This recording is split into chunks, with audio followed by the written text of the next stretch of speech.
श्री सूरध्वज जी महाराज, जिनको सूरदास मदन मोहन, अब इनका नाम सूरदास क्यों हुआ? जब नाम इनका सूरध्वज था तो एक बार ये एक पद लिख रहे थे, रात्रि भर बैठे बैठे उस पद की रचना की। पद की रचना करते करते अंतिम पंक्ति इनके मन में कोई याद नहीं आ रही थी तो सो गए, और जैसे ही सुबह उठे तो वो पंक्ति लिखी हुई थी। तो क्या पाया? चतुर शिरोमणि सूर नंद सुत। ठाकुर जी ने आकर के उस पंक्ति को पूरा किया और इनको नाम सूरदास प्रदान किया। इनके नेत्र नहीं थे, ऐसा नहीं है, नेत्र थे, लेकिन ठाकुर जी ने इनको नाम सूरदास प्रदान किया। तो फिर इन्होंने मन में विचार किया कि सूरदास जी के पद और मेरे पद अगर कभी कोई पढ़ेंगे तो लोगों के मन में यह आ जाएगा कि भाई ये किसके पद है। तब इन्होंने सूरदास मदन मोहन अपने पदों की छाप में सूरदास मदन मोहन कहना प्रारंभ किया। तो ऐसे श्री सूरध्वज जी महाराज, ये उत्तर प्रदेश में नैमिषारण्य के पास में एक स्थान पड़ता है, उस स्थान का नाम है संडीला। वहां के सूबेदार थे, संडीले में रहते थे, लेकिन वृंदावन के श्री मदन मोहन जी, उनसे इनकी बड़ी प्रीति थी। कभी कभी वृंदावन जाते थे और मदन मोहन जी का रूप देख करके ये इतने आनंदित हो जाते थे, बस उनको देखते ही रहते थे। कहते हैं एक बार इन्होंने मदन मोहन जी की बड़ी याद आई, लेकिन कार्य में इतने व्यस्त थे कि वृंदावन नहीं जा पा रहे थे। तो नगर में भ्रमण करते करते वहां पर गुड़ के बहुत सारे छोटे छोटे गुड़ के बाट ऐसे एक बैलगाड़ी के ऊपर रखे थे। इनके मन में आया कि मैं तो वृंदावन नहीं जा पा रहा, ठाकुर जी के लिए कुछ प्रसाद भिजवा देता हूं। और इन्होंने खूब सारी बैलगाड़ियां भर के गुड़ वृंदावन भिजवा दिया। गुड़ बेचने वालों ने इनसे कहा कि भैया तुम जितने रुपए में यहां से गुड़ खरीद के और पूरा किराया देकर के वृंदावन भिजवा रहे हो, इतने में तो तुम एक व्यक्ति को कुछ धन देकर के वृंदावन भेज दो, वृंदावन से गुड़ खरीद के ठाकुर जी के मंदिर में दे देते हैं, इतना पैसा क्यों लगवा रहे हो? मदन मोहन जी बोले, प्रेम की रीत रंगीलो ही जाने। प्रेम ऐसा नहीं होता कि मेरा प्रेमी जहां रहता है चलो वहां से कोई सामान खरीद के उसके घर भिजवा दो। नहीं, प्रेम में तो अपनी निज सामग्री उसके यहां भिजवाई जाती है। ऐसा थोड़ी होता है कि महाराज जी आप वृंदावन विराज रहे हैं, हम तो नहीं आ पा रहे, चलो ब्रजवासी का पेड़ आपके घर भिजवा देते हैं। कौन सी बड़ी बात है, बगल में ब्रजवासी, पैसे ज्यादा है, आपने किसी को देके भेज दिया, लेकिन आपने हाँसी के पेड़े भिजवाए, ये बड़ी बात है ना। अब भाई हाँसी का पेड़ा खरीदा गया, यहां से गाड़ी करी गई, यहां से कोई आदमी लेकर के गया, परिश्रम हुआ। भाई परिश्रम को ही प्रेम कहते हैं। जहां पर परिश्रम ना किया जाता हो, जहां श्रमित ना हुआ जाता हो, उसको प्रेम थोड़ी कहा जाता है। सूरदास जी बोले कि हाँ, वृंदावन से यही गुड़ के अगर सामग्री में वृंदावन से खरीद के भिजवाऊं, मेरे 10 रुपया लगेंगे बस। उस समय की बात है, अकबर के समय की।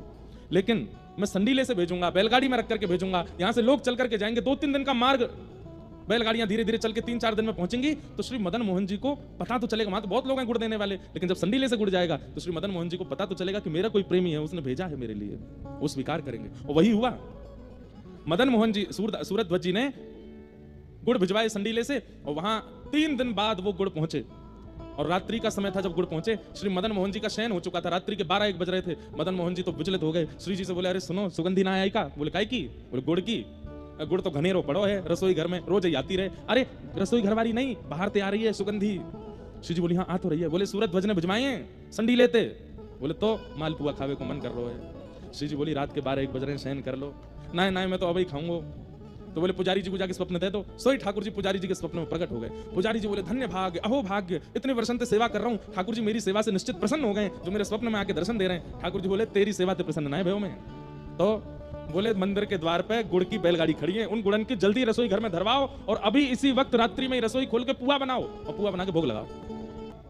अरे मेरे प्रेमी है सूरध्वज, माने वहां से गुड़ भिजवाए हो, अभी पुआ बनाओ। रात्रि 12 बजे पुजारी जी उठ के गए, स्नान ध्यान किया। पहली बार इतिहास में 1:30 बजे रात्रि में रसोई बनी, और रसोई में पुआ बने। 2 बजे ठाकुर जी के कपाट खुले, और जाकर के ठाकुर जी को माल पुआ का भोग लगाया। प्रेम से ठाकुर जी ने पाया, और फिर जाकर के बोले, अब जाके सो जाओ, अब सोऊंगा मैं तान दुपट्टा। और इन सब लीलाओं का दर्शन सूरध्वज जी को स्वप्न में हुआ। ठाकुर जी ने उनके प्रसाद को स्वीकार किया, प्रसन्न हो गए सूरध्वज जी। जय हो मेरे मदन मोहन लाल, आप कितना कृपा करते हैं मेरे ऊपर। सूरध्वज जी का प्रेम श्री ठाकुर जी से अनंत बन गया। एक बार की बात, क्या वृंदावन आए थे, और वृंदावन में श्री मदन मोहन जी के मंदिर में खड़े होकर के सूरध्वज जी एक पद गा रहे थे। तुम्हारो कहाए अब मैं कौन को कहाऊं, तुमसे प्रभु छाणी कहां दीनन को ध्याऊं, शीश तुम्हें नाय के अब कौन को नवाऊं, कंचन और हार छाण कांच क्यों धराऊं। मानो ठाकुर जी के चरणों में ये बात कह रहे हैं कि नाथ अब मैं आपका हो गया, अब आपका होने के बाद इस संसार में मुझे होने की आवश्यकता नहीं है। भक्ति के पथ पर आ चुका हूं, हाथी की सवारी कर रहा हूं, इससे उतर करके पुनः संसार में लग जाऊं तो ये तो वैसा ही हुआ, हाथी से उतर के गधा पे बैठ गए। मेरे पास कुमकुम है तो मैं काजल क्यों लगाऊं मुख पर, और घर में कामधेनु गैया है तो मैं बकरी का दूध क्यों पीऊंगा। कनक महल छाणी क्यों कुटिया बनाऊं, पायन जू पेली प्रभु ते अनत जाऊं, सूरदास मदन मोहन लाल गुण गाऊं, संतन की पनही को रक्षक कहूं। तो पीछे खड़े एक महात्मा सुन रहे थे, जैसे ही उन्होंने कहा संतन की पनही को रक्षक कहूं, पनही मतलब चप्पल, पनही मतलब पादुका, तो उन संत के मन में आया, ये कह रहे हैं संतन की पनही को रक्षक, बड़ी बड़ी बात बोल रहे हैं मंदिर में खड़े होकर के, लेकिन ये कर नहीं सकते इस कार्य को। अरे संतन भैया एक बात बहुत, तो हरि की सेवा बहुत सरल है, हरिजनों की सेवा सरल नहीं है। पीछे खड़े एक महात्मा बोले रुक जाओ, कल तुम्हारी परीक्षा लेता हूं मैं, संतन की पनही को रक्षक कहा हूं, बड़ी बड़ी बातें बोल रहे हो यहाँ पर खड़े होके। अगले दिन सूरध्वज जी जितने दिन वृंदावन रहते थे अष्टयाम दर्शन करते थे मदन मोहन जी का। तो अगले दिन जैसे ही मंगला का समय हुआ, ध्यान से सुने, तो वो संत आए, मदन मोहन जी उसी समय भीतर प्रवेश कर रहे थे मंदिर में। तो संत आकर के बड़े दुखी होकर के खड़े हो गए। तो मदन मोहन जी ने, सूरध्वज जी ने उनका मुख देखा, बोले भगवान दर्शन करने चलो, मंगला हो रही है। बोले कैसे जाऊं? बोले क्यों? इतनी महंगी मेरी पादुका कल कोई चुरा ले गया था, परसों नहीं पहनी, उस दिन भी कोई चुरा ले गया, रोज मेरी पादुका कोई ले जाता, अब मैं सोच रहा हूं कि पादुका उतार के कैसे जाऊं भीतर। सूरध्वज जी बोले मुझे ये सेवा दीजिए, आप दर्शन करो, मैं आपकी पादुका लेके बैठा हूं, आप जब दर्शन करके आ जाओगे आप पादुका पहन लेना, फिर मैं कर लूंगा दर्शन, और ये तो मेरी सेवा है, ये तो मेरा सौभाग्य। संत बोले नहीं नहीं नहीं, तुम्हारा नित्य का निमित्त देख रहा हूं 3 दिन से, तुम सुबह मंगला दर्शन और फिर श्रृंगार दर्शन और फिर ग्वाल दर्शन, बाल भोग दर्शन, सब राजभोग दर्शन, उत्थापन दर्शन, अष्टयाम दर्शन करते हो, मेरे कारण तुम्हारे दर्शन छूटेंगे। अरे नहीं, आप जाइए ना, आप दर्शन करिए, मंगला छूट जाएगी तो मैं अगला श्रृंगार दर्शन कर लूंगा, आप जाओ। और संत जैसे ही भीतर गए, सूरध्वज जी उन पादुकाओं को हृदय से लगा के बैठे और मन में क्या विचार कर रहे हैं? बोले एक पादुका श्याम सुंदर, दूसरी पादुका किशोरी जी हैं, आज तक तो ठाकुर जी दूर से दिखते थे, लेकिन आज मेरे हृदय से लग गए हैं, और लेख करके बस रोने लगे। मेरे प्रिया प्रियतम दोनों मेरे हृदय से लगे, खूब रोए अपने हृदय से लगा करके। वो संत भीतर गए, वो तो परीक्षा लेने आए थे, मंगला के दर्शन करके भीतर ही खड़े रहे, बाहर आए ही नहीं। घंटा 1.5 घंटा बाद श्रृंगार का दर्शन खुल गया, संत बाहर आए ही नहीं, भीतर ही बैठ गए। बोला आज देखता हूं, बड़ा कहते हैं संतन की पनही को रक्षक कहा हूं, कभी तो चिढ़ेगा, कभी तो परेशान होगा, चिल्ला करके बोलेगा कि निकलो बाहर, कहां अंदर बैठ गए हो। लेकिन सूरध्वज जी तो बस ऐसे ही बैठे। धीरे धीरे उजाला हो गया, धूप तेज हो गई, श्रृंगार का दर्शन, बाल भोग का दर्शन, ग्वाल का दर्शन, राजभोग तक आ गया, 12 बज गए दोपहर के, सूरध्वज जी ऐसे ही बैठे। मंदिर बंद हो गया, संत जी अंदर ही सो गए। 4 बजे पुनः उत्थापन हुआ, उत्थापन होते देखा बाहर अभी भी ऐसे बैठे हैं। थोड़ी और परीक्षा ले लूं, औलाई हो गई, ब्यारू हो गया, शयन के दर्शन हो रहे हैं, लेकिन अभी भी सूरध्वज जी ऐसे ही बैठे।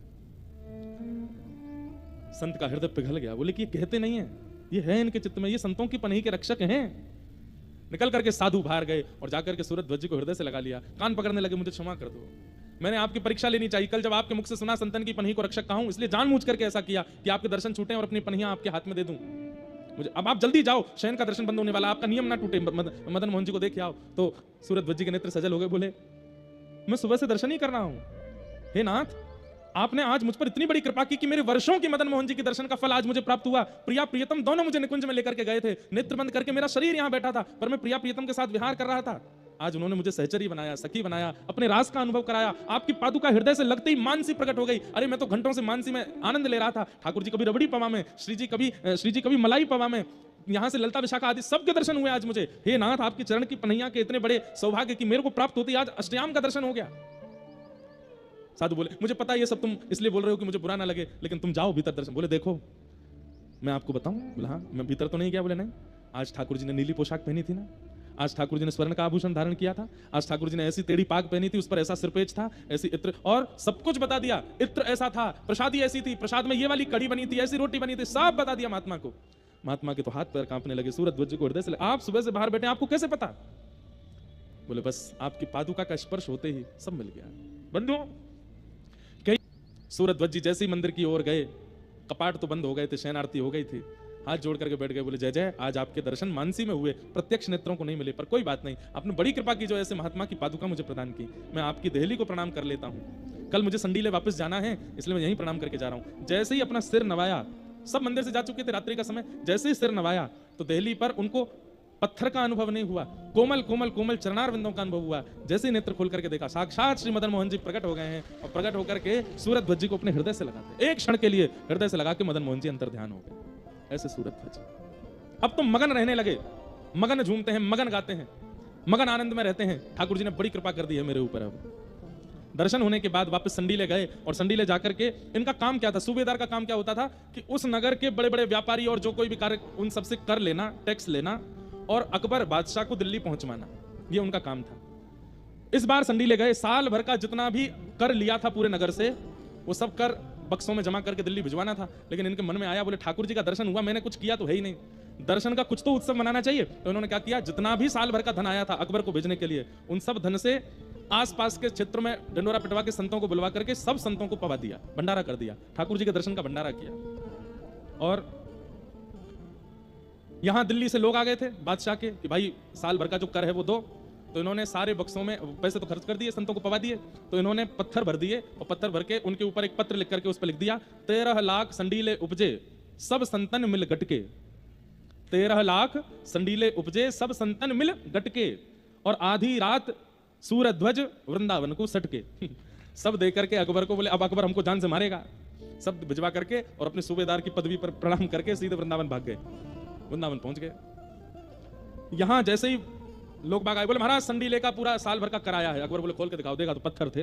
बोले इसमें तो पत्थर है, एक पत्र लिखा है। बोले दिखाओ। अकबर जो था वो शेर व शायरी और लेखनी कवित्व का बड़ा दीवाना था और उसने जैसे ही देखा क्या लिखा है 13 लाख संडीले उपजे संतन सब संतन मिल गटके। मतलब समझ गए। बोले 13 लाख कुछ सामग्री हुई थी, हमने सबका भंडारा कर दिया संतन को। और सूरध्वज आधी रात सूरध्वज वृंदावन को सटके। अकबर बहुत जोर से हंसा। अकबर थोड़ा सा अच्छा तो था, संतों के प्रति भक्तों के प्रति उसकी बढ़िया निष्ठा। उसने फिर एक पत्र लिखा और पत्र लिख करके सूरध्वज जी को भिजवाया और उसमें क्या लिखा अकबर ने, बोले गटके तो हमारे गटके तुम काहे को सटके। ये तुम हमारा जो साल भर का कर था वो तुमने गटक लिया, तुम क्यों सटक गए हो, हमारा खर्चा हुआ तुम क्यों भाग गए। कोई बात नहीं, रही है प्रेम से वृंदावन में। लेकिन अकबर का एक वित्त मंत्री था टोडरमल, उसको ये बात सहन नहीं हुई। बोले ऐसे कैसे, ऐसे तो जितने भी सूबेदार हैं भारत में इन सबके पर निकल आएंगे, ये सब कह देंगे कि जब सूरध्वज कर सकता है तो हम क्यों नहीं। नहीं, इसको तो कठिन से कठिन में दंड दिलवा के रहूंगा। टोडरमल ने वृंदावन सैनिकों को भेजा और बोले अकबर को पता ना चले, सूरध्वज को पकड़ के दिल्ली ले आओ और तहखाने में डाल दो। सूरध्वज जी को पकड़ के हाथों में हथकड़ियां पैरों में बेड़ियां बांध करके दिल्ली ले आए और ला करके उनको टोडरमल ने जेल में डलवा दिया। अकबर को पता नहीं है। एक बात, सूरध्वज जी को पकड़ करके ले गए और वहां एक दस्तम खान नामक एक बड़ा क्रूर जेलर था, उसके हवाले कर दिया। वो इनको इतना मारता था, इतना प्रताड़ित करता था कि हाँ श्री जी, हाँ मदन मोहन कह करके रोते थे। इन्होंने 6 महीने तो उसकी मार सही। उसके बाद कहा कि मैं अकबर को कुछ लिख दूं। तो जानते तो थे कि अकबर जो है वो लेखनी का बड़ा रसिक है। तो इन्होंने अकबर को एक पंक्ति लिख करके भेजी। क्या लिखा, एक तम अधियारो करे शून्य दई पुण्य ताही दस्तम ते रक्षा करो दिनमणि अकबर शाही। क्या कह रहे हैं, बोले कि भैया एक तम, तम कहते हैं अंधेरा को, एक तम जो है उसको उजाला कर देता है एक मणि। लेकिन यहां तो आपने मुझे दस्तम के हवाले कर रखा है। ये 10-10 अंधेरे एक साथ मेरे को घेरे बैठा, इतने प्रताड़ित करता है। हे अकबर, आप तो उजाले हो, साक्षात कृपा कर इससे मेरी रक्षा करो। अकबर ने जैसे ही पत्र पढ़ा, अब उसको जब साक्षात मणि का रूप बताया, अकबर ने तुरंत कहा, बोले सूरध्वज जी को खोल दो। और सूरध्वज जी को पत्र लिख करके अकबर ने क्या लिखा, बोले क्या, रीझ अनुरागे हो रीझ लीनी और जावो वहीं ठोर तापे द्रव्य बारे सब लोर। बोले भैया हम तुमसे बड़ी रीझ गए, अब तुम वहीं चले जाओ। बोले कहां चले जाओ, जिस पे तुमने हमारे वो संडीले साड़े उड़ा दिए थे उन्हीं की शरण में चले जाओ। श्री सूरध्वज जी महाराज मुक्त होकर के वृंदावन की रज में आ गए। श्री मदन मोहन जी के चरणों में आकर के खूब रोए, खूब आनंदित हुए और कहा कि नाथ बस अपनी शरण ग्रहण करा दो। बस ऐसा कहते कहते सूरध्वज जी एक दिन ठाकुर जी के सुंदर रास पूर्णिमा का दिन था, शरद पूर्णिमा के दिन रास का अनुभव करते करते ठाकुर जी में विलीन हो गए। बोलो भक्तवत्सल भगवान की। ऐसे सूरध्वज जी महाराज के पावन चरित्र को हम प्रणाम करते हैं।